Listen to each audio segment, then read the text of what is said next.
Magandang araw po sa lahat. Ito po ang aking tanim na okra. Nagsisimula na po siyang magbigay ng bulaklak o ng bunga. Mga ilang araw lang po ito at magkakaroon na po siya ng bunga na ibibigay para sa atin. Ating linisin ang gawing ibaba upang yung ibang mga bitamina ay hindi na po maagaw pa ng ibang dahon na nasa ibaba lang po.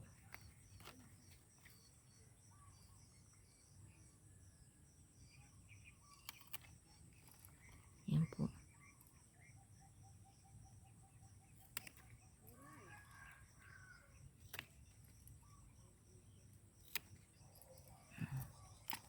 Yan, nalinis na po sila para yung bitamina ay mapunta na po siya sa bunga. Kung meron pong ganitong sucker na tinatawag,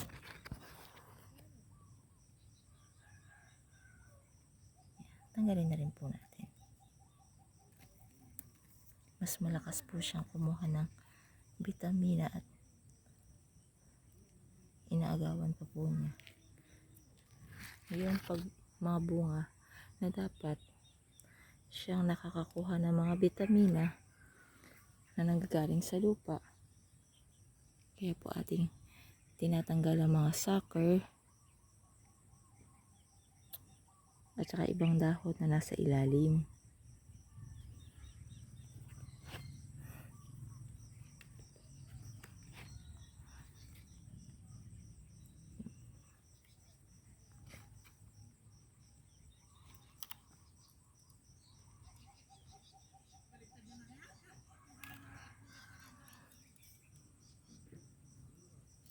Tiyaga lang naman po ang pagga-garden.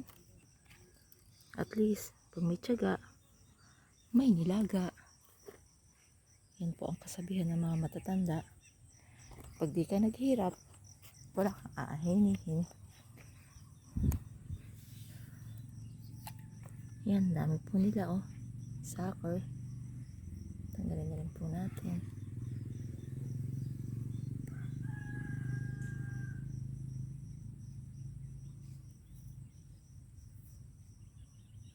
Kinukonsidera ko po yung sucker hanggang dun sa bago siya magbunga. Ito na po siya. Ito na po. May mga nakalabas na po siyang magiging bulaklak.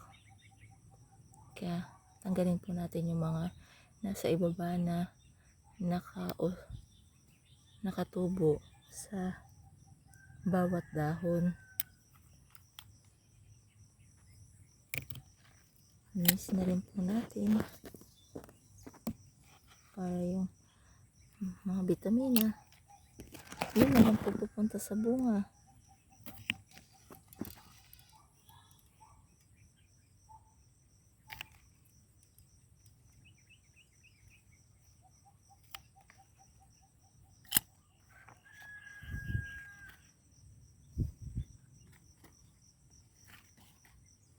Kung may mga damo sa paligid, tanggalin na rin natin.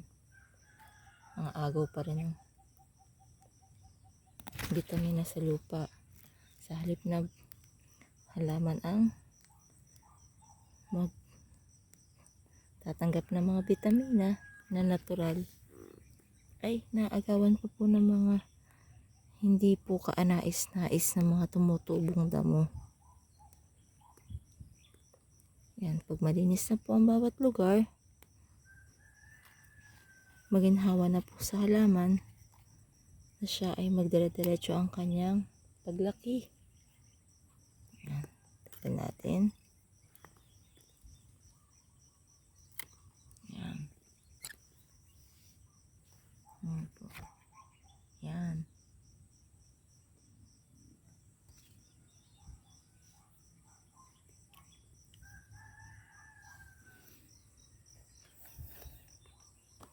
Tsaka malinis po ang ilalim.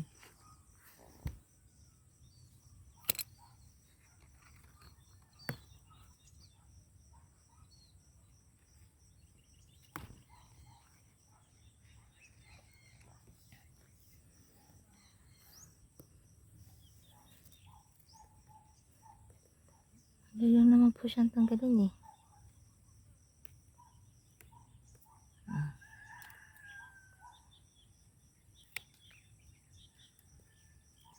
Pwede nyo pong kamayin. Pwede nyo rin pong gamitan ng inyong ginagamit na gunting.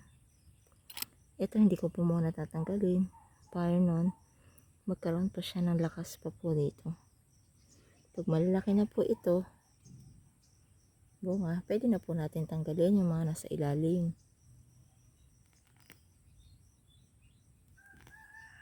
Tsaga-tsaga lang naman po ang pag-garden. For at least, ilang araw lang, ilang linggo lang, magkakaroon ka ng aanihin. Hindi ka nabibili na sa market. At masustansya pa ang natural na bibigay na bunga. Sariwa. Sabihan nga nila, pagka sariwang mo inani, matamis ang gulay, matamis ang ani.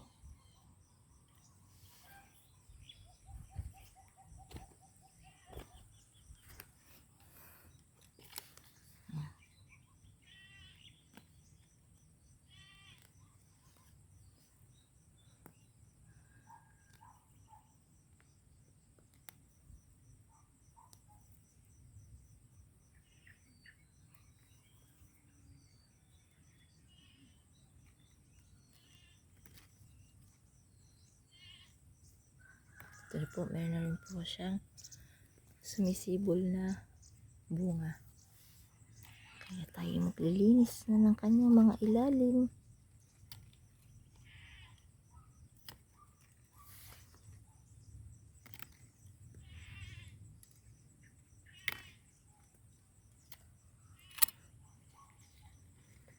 Para magkaroon na siya ng makukuha mga bitamina.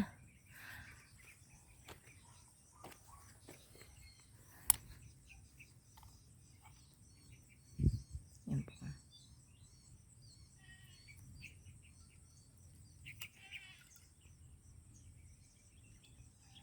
Iba po yung mismo may-ari po ang nag-aalaga, naglilinis sa mga halaman. Kasi alam ng mga halaman kung sino po yung nagmamahal po sa kanila. Siyempre, pagka nagsimula ka magtanim, may pagmamahal ka sa yung alaga.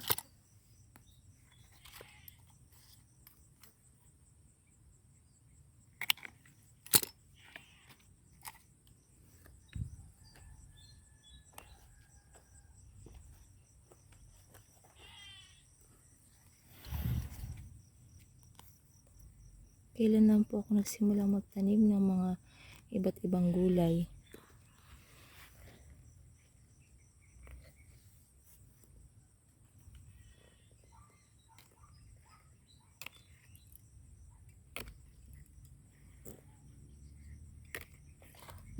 Simula pa naman po, hilig ko na po magtanim. Kaso wala lang po akong panahon. Ayun, kahit paano, may oras. Tsaka meron na po akong tatamnan.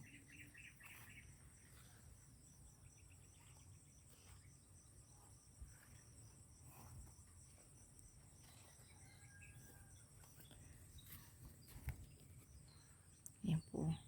Yan.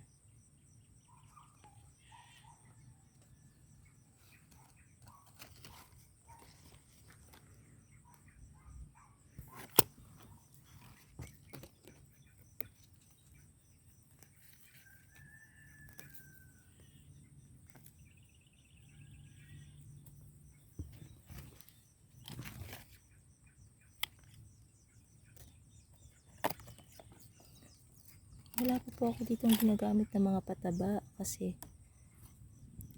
personal po namin ikukonsumo ang mga magiging bunga po nito. Ang magagamit ko lang pong pataba, gagawa lang po ako ng personal ko lang pong pampataba sa kanila para maging natural po rin ang vitamina na nakukuha. Maraming salamat po at magandang araw po sa lahat.